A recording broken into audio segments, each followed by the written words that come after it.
But guys, so I am super excited about this session. I thought I have to get well enough to do it tonight because I'm so excited. Out of a room full of brilliant founders and entrepreneurs and specialists, we've pulled out a couple of experts who are sitting here in front of you tonight who are going to share all of their golden nuggets in the next 15 to 20 minutes with you guys. So we're going to chat leadership, we're going to chat strategy, automation, market access, funding, industry insights and experience shares, and we're looking to you guys for those golden nuggets. Mm-hmm. Are you guys ready? No pressure. Excellent. So maybe if I can just give each of you an opportunity, just tell us a little bit about your business. Rebecca, maybe we'll start you on your side. Sure. So Rebecca Sturmer, and if you can't tell by the accent, you certainly will by the time we finish with the panel. So I'm going to confess already. I'm Australian. Don't hate me. I don't know what the I don't know what the scores look like. Who was it? Jason said it's only the rugby that counts. So essentially, I've been an entrepreneur since I moved to this country 15 years ago. I started my first business with a friend of mine, which we then sold 6 years later to a competitor.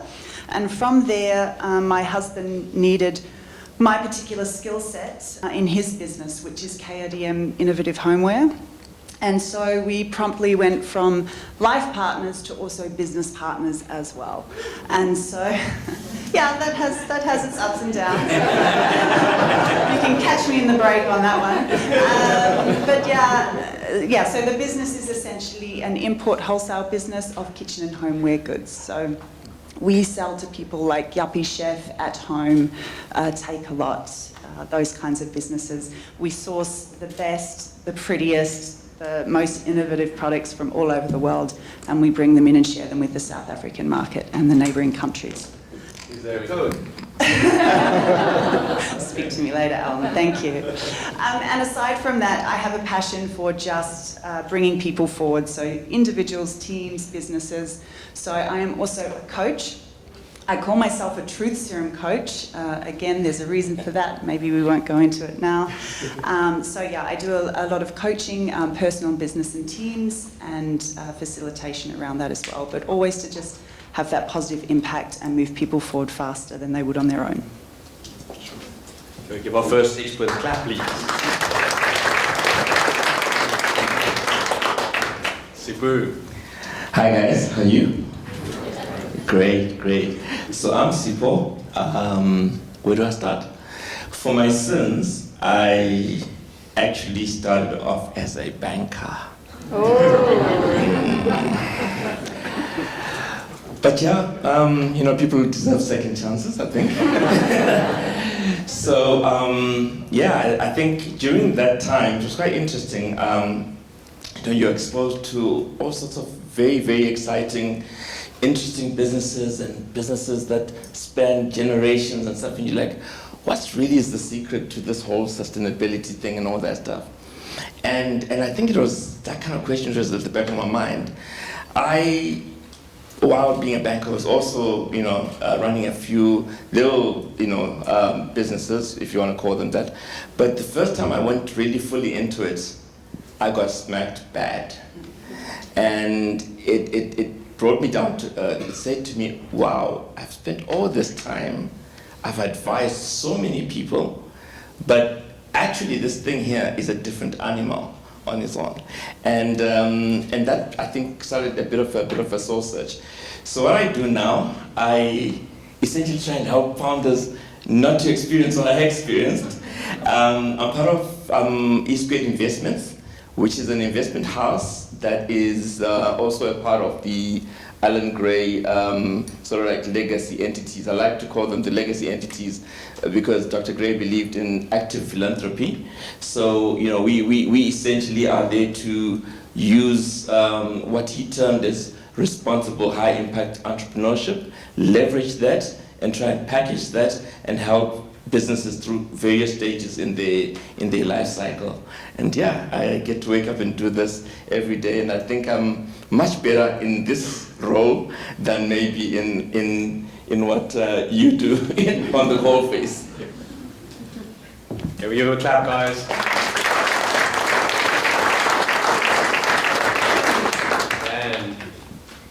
Thanks, Lo. Hi, everyone. Good to be here this evening. I'm Dan Goldberg. So my background is a little different. I came from the world of biomedical and electrical engineering. And for my sins, I ended up in banking and finance as well. So after a brief stint in management consulting, working in banking, consulting to banks and other corporates in South Africa and Nigeria, I sort of missed the technology side of things and the data science side of things, and decided to move on from that and enter the world of fintech. In 2016 I started Bridgement, one of the proud sponsors here today. And I started it with one goal, basically to simplify access to funding for small businesses around South Africa. And the way in which we've done that is through leveraging alternative data. We integrated with the various accounting packages like Xero, Sage, QuickBooks. Earlier this year we were announced as Xero App of the Year, which is a pretty cool award to get. And ultimately, we've just made it really easy for businesses to access funding. They can apply by just connecting their financial data, no need for paperwork, no need for documents, and can access funding within 24 hours. That's a bit about us.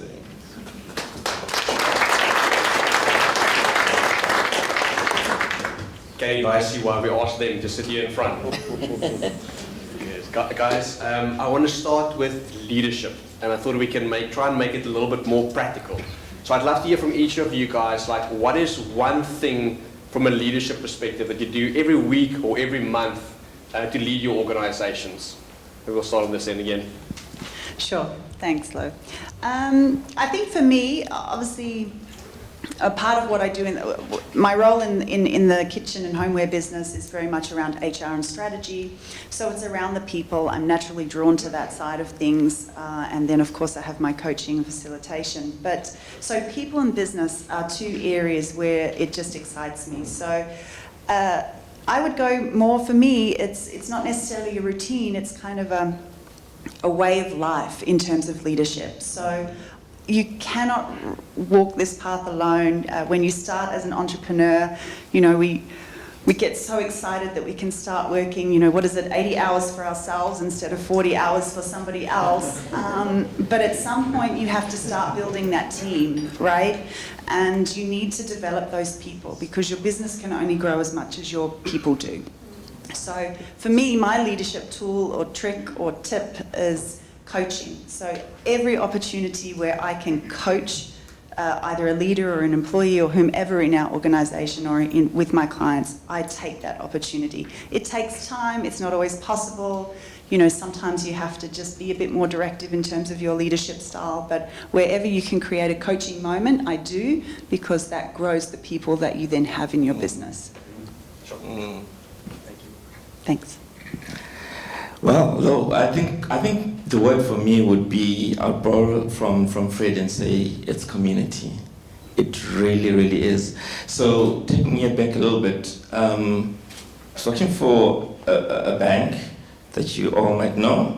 The colors are it's a predominant green, dark green. and then the part which interested me, because I kind of was thrown into leadership quite early. I think I was about 19, 20, and I was leading within banking, just on the other side in Zimbabwe. So when I was with the Green Bank, there's this part called leadership of self, and I said that's my part, because then it's just me working with my portfolio, and that's it. I'm not going to be kind of like working with people and stuff. And I thought that was a very clever move. But I'll tell you something. In this world that now I find myself in, I think it was said just now as we closed last session that if you really want to go far, you really have to go together. And when it's interesting, when I started at E-Squared, the team was with 4 of us. So the pre-seed team was me. So I wrote the memos to myself. I set myself down for a meeting. I did all that stuff. But now I've got 6 people, and the best thing I can tell you about it is that I wake up every morning expecting to receive magic from them, because the reality is that the talent is all around us. Our job as leaders, I think we're just supposed to build within that community a self-belief and allow it to come out. And that also serves true for the founders that we work with. Yeah, so that's me. Thank you. Yeah, so I think following on from the theme of community, in the early days of Bridgement, it was super important to me that the team was always aligned and fully aware of the goals that the company as a whole was working towards.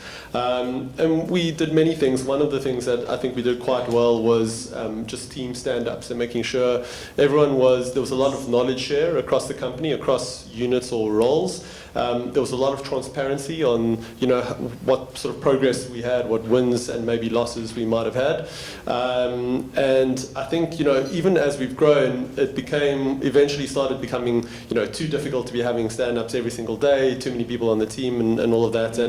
But we still maintained company-wide sort of all-hands town hall meetings at least once a week, which some of my fellow founders think is maybe a bit too frequent, but I find huge value in the sort of cross-functional knowledge sharing, having everyone working towards the same goal, and just increasing the transparency in the business. I find when people have more context on why what they do matters, they typically perform a lot better. Absolutely.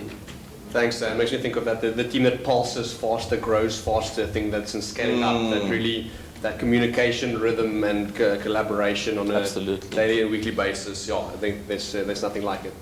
Thanks for that. Guys, so everyone here has a couple of areas of speciality that I also want to get into. So I've got one or two special questions that's going to each of my experts here in front. So Rebecca, strategy is also part of what you do within your organization, it's part of what you coach. I'd love to hear from you, kind of like, what are some of the strategic rhythms or tools or tactics that you can bring into leading your organization? What do you say to that? Sure. So, strategy is all about working on your business. And as entrepreneurs, we find that very difficult because we often get stuck working in our businesses, depending on the different stages where we're at, but we often get entrenched in our businesses. So strategy is really important because it allows us to take time out to work on our business. But a strategy is not effective unless you know where you're headed. So you have to have some kind of vision, so some kind of end game. So in terms of strategy, we always when I work with clients, or certainly in our business, we really take time to vision. What does our business look like? What are we trying to achieve? Are we building a lifestyle business? Are you building a business that you're looking to exit at some point? Are you looking to disrupt the market? What is your vision for your business? Because you need to start with the end in mind. The journey and the strategy, if you're looking to grow fast and exit, is very different to the strategy that you would need to implement and have if you're looking to set up a lifestyle business. So definitely having that first. And then I think from there, I know it sounds really simple and maybe a bit obvious, but I work with entrepreneurs and I connect with entrepreneurs who sometimes don't even have the strategy actually documented. So not actually written down, it's either in their head or they tell me it's, there's a little bit of it in the sales document, and then if we go over to the sort of like the ops section, there's a document with a bit in there. You really need a one-stop shop, one place where you document your strategy, which is that path to reaching that vision that we spoke about. And I think, that needs to be, put in place. And, there are various tools for that. Ours is a simple Excel spreadsheet. It's a slightly pimped up version of the Verne Harnish 1PSP, but and it's something that if you put it down in paper, it just makes it much clearer, much more succinct. If it's in your head, it tends to be a lot more verbose and less clear, so getting it down in some way. And then second of all is really about taking that time with strategy. And in terms of rhythms, I'll talk about that at the end. We do one big one every year, but is really around zooming out. So not only do we want to work on our business, but we also need to zoom out of it sometimes. We often get embedded, we're very knowledgeable and soaked up in sort of what's happening internally and some of those challenges and issues, but actually zooming out, looking at the external environment. So really understanding what's influencing, what's going on in the market, what are some of the trends, what's the industry doing, what are my competitors doing, what does my ideal client look like this year? You know, where am I headed? And how's technology influencing things? So really just looking at externally and also too at a macro level. You know, what is the political sort of environment right now? You know, we had COVID, and I can give a working example of, you know, we actually one of the businesses that did very well in COVID. Everybody stayed home and was cleaning and cooking and wanted good stuff. So we experienced a lot of growth during COVID, which was fabulous. But yeah, in terms of, you know, there was a global steel shortage and a lot of our suppliers, I mean, we sell cutlery, etc., and we needed to, you know, source those products. So from a 6 to 8 week lead time, it went to a 6 to 8 month lead time. And so those kind of challenges, you need to be aware of those. And then just quickly, I think the other couple of things are around driving customer value. We only are in business doing what we do because we're creating some kind of value for our customer. We're solving some kind of problem. So your strategy absolutely must address that. How is what you're doing driving customer value? And then, yeah, like someone said earlier, entrepreneurs, you know, we're visionaries, we see opportunity everywhere. You know, my husband and I can come up with 50 new ideas before breakfast, but we cannot action all of those. You can't execute on all of that. So focusing and just picking a few of those and working like that. And then rhythms, yeah, it's just sort of an annual meeting. And we co-create our strategy with our leadership team now, which I think is also an important point. And then we look at it quarterly, and then those actions which are owned and time-framed go into our kind of monthly management routines. Sure. This will all be on video later. If you want to just prep your annual strategy for next year, you've got it down. You've got it down. Super. A word you said earlier is impact investment, and it's something that's been quite a hot topic in the investment industry. We've got a lot of VC guys and a lot of financiers in the room. I'd like to just ask you about impact investing, kind of like what is it, how would you explain it, and what kind of an entrepreneur would look at that as an opportunity rather maybe than some of the more traditional kind of ways to get funded? Cool. No, thanks. Thanks, Lou. So yes, eSquared is an impact investor. And I think that, you know, it is a term that's branded about quite a lot and maybe not with the same understanding across. But if I can talk from an Alan and Jill Gray philanthropy perspective, then taking it down to an eSquared perspective, we're really about investing for economic returns together with social impactful outcomes.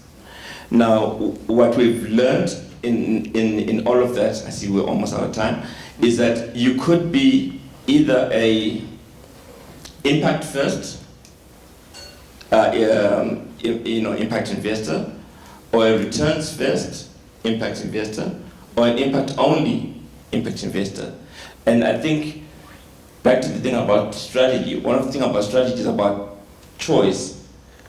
What is the choice and what's the conviction behind that? So from an eSquared perspective, it's really about this. It's really about saying we believe that, especially in the African context, the use case is to really try and support businesses in a way that is very much focused, yes, on the growth and the impact that we're, and the growth and the returns that come from that, but also looking at the fact that our continent has got a lot of problems, a lot of unsolved issues, a lot of societies which are in the peripheral. So how do we support them in a holistic way, in a way that still gets them to do well while doing good?